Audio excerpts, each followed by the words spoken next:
प्रिय छात्र नमस्ते। आज हम इस कक्षा के भीतर द्वितीय पीयू का गद्य पाठ के अंतर्गत आने वाला जो पाठ है भोलाराम का जीव, इस पाठ के बारे में हम आज जानकारी प्राप्त करेंगे छात्र। तो आइए, आज का पाठ है आपका भोलाराम का जीव। भोलाराम का जीव पाठ के लेखक हैं हरिशंकर परसाई जी और इस पाठ के प्रमुख पात्र इस प्रकार हैं छात्र, जैसे भोलाराम और उसकी पत्नी और भोलाराम के बच्चों के अतिरिक्त 2 लड़के थे उसके, यानी भोलाराम के 2 बेटे और 1 बेटी। और इस पाठ के अंतर्गत अन्य पात्र इस प्रकार है छात्र, जैसे कि धर्मराज, चित्रगुप्त, यमदूत, नारद, चपरासी और दफ्तर के बड़े साहब। आइए छात्र पाठ आरंभ करें। ये देखिए भोलाराम की आयु जो है 60 वर्ष की है। ये एक सरकारी नौकरी वाला व्यक्ति था। ये रिटायर्ड होके 5 वर्ष हो गए छात्र। और ये जबलपुर शहर के घमापुर मोहल्ले में रहने वाला व्यक्ति है छात्र। ये जो सरकारी नौकरी वाला व्यक्ति था, जो भोलाराम है, रिटायर्ड होके ही 5 वर्ष हो गए थे, मगर इसको अभी तक भी पेंशन नहीं मिली थी। तो पेंशन के चक्कर में वो दफ्तर के चक्कर काटता था। हर 15 दिन के एक बार अथवा महीने में एक बार दफ्तर का चक्कर काटता और दरख्वास्त भी देकर आता। मगर जब ये दरख्वास्त दे देता था तो दफ्तर से कभी कभार उत्तर आ जाता या कभी कभार नहीं आता। उत्तर आता तो ये आता कि आपके दरख्वास्त पर विचार किया जा रहा है। और जिस मकान पे ये किराए पे रह रहा था उसका भी इन्हें किराया नहीं दिया था। इस कारण मकान का मालिक जो है इनको निकालने वाला ही था कि इतने में भोलाराम की मृत्यु हो गई छात्र। और मृत्यु जब हो गई भोलाराम की, यमदूत जो थे धरती से जब भोलाराम के जीव को लेकर निकलते हैं, जब वो लेकर निकलते समय जब वो तेज़ गति से आसमान की ओर निकलते हैं, तब इतने में ही भोलाराम का जो जीव था उनको चकमा दे के चला जाता है छात्र। तो यमदूत जो थे इन्हें आश्चर्यचकित होते हैं कि मैंने कितने कितने बड़े बड़े व्यक्तियों के जीव को लेकर आया। मेरे ये कार्यस्थ अनुभवस्थ हाथ हैं, कोई ऐसी आत्मा अथवा जीव मेरे हाथ से छूटी नहीं थी जो आज इस 60 साल के उम्र के व्यक्ति के जीव जो है यहाँ मुझे चकमा दे के चला गया।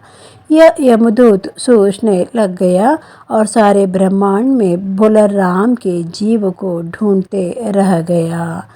तो यहाँ पे यमलोक के भीतर जो धर्मराज थे वे चिंतित थे कि अभी यमदूत जो भोलाराम का जीव लेकर आने गए थे, मगर वो अभी तक नहीं आए थे। ना यमदूत आए थे, ना भोलाराम का जीव आया था। इसलिए चित्रगुप्त और धर्मराज दोनों चिंतित होकर बातों में मग्न हो गए थे।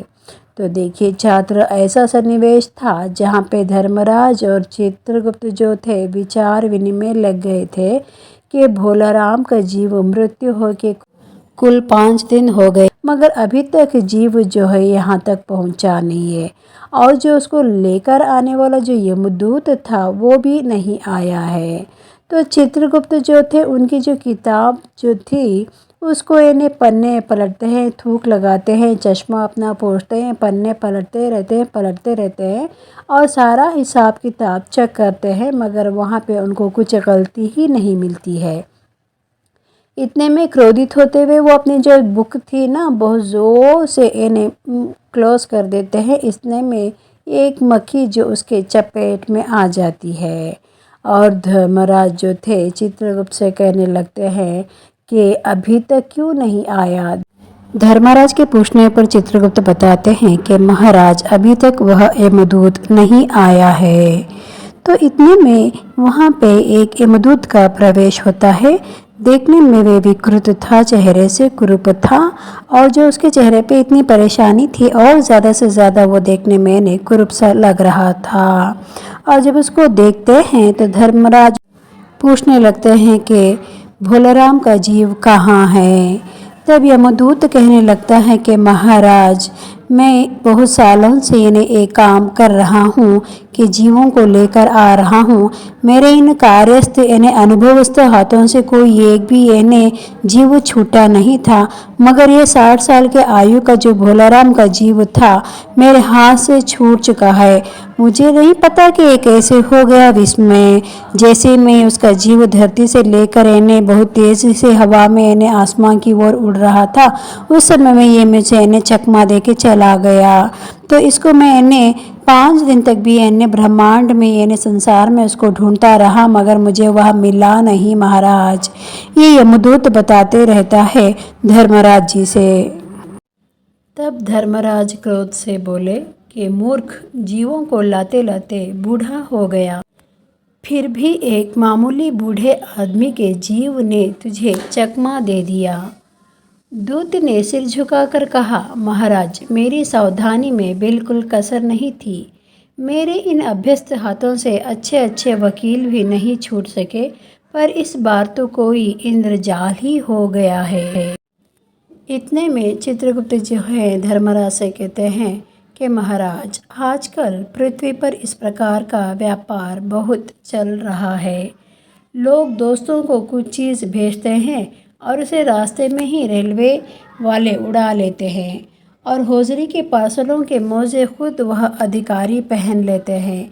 इस प्रकार का वहाँ पे देखने को हमें मिलता है महाराज। और मालगाड़ी के डिब्बे डिब्बे रास्ते में कट जाते हैं। एक बात और हो रही है, राजनीतिक दलों के नेता विरोधी नेता को उड़ाकर बंद कर देते हैं।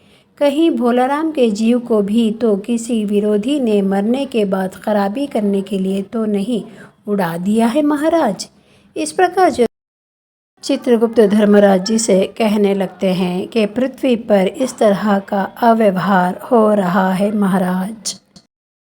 धर्मराज चित्रगुप्त की ओर व्यंग्यात्मक रूप से देखते हुए कहने लगते हैं, तुम्हारी भी रिटायर होने की उम्र आ गई है। भला भोलाराम जैसे नगण्य यानी निर्धन व्यक्ति, दीन आदमी से किसी को क्या लेना देना। इसी समय कहीं से घूमते घमाते नारद मुनि यहाँ आ गए। इतने में वे धर्मराज को चिंताग्रस्त बैठे हुए देखते हैं और कहने लगते हैं कि महाराज कैसे चिंतित बैठे हैं, क्या नरक में निवास स्थान की समस्या अभी हल नहीं हुई है? ये जो समस्या नरक में थी उस समस्या के बारे में जो नारद मुनि जो थे धर्मराज जी से पूछताछ करने लगते हैं।